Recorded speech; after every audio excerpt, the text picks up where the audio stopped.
Just giving you a rundown of this little flow rack here. Obviously we need to have it plugged in.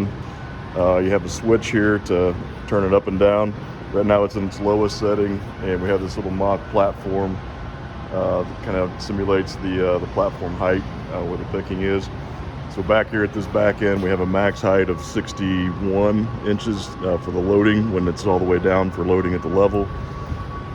Just turn this knob, we'll raise it or lower it, or we have some presets here, 1 being the lowest setting, 3 being the highest setting, so you can cycle it up that way and kind of see where it ends up at the height.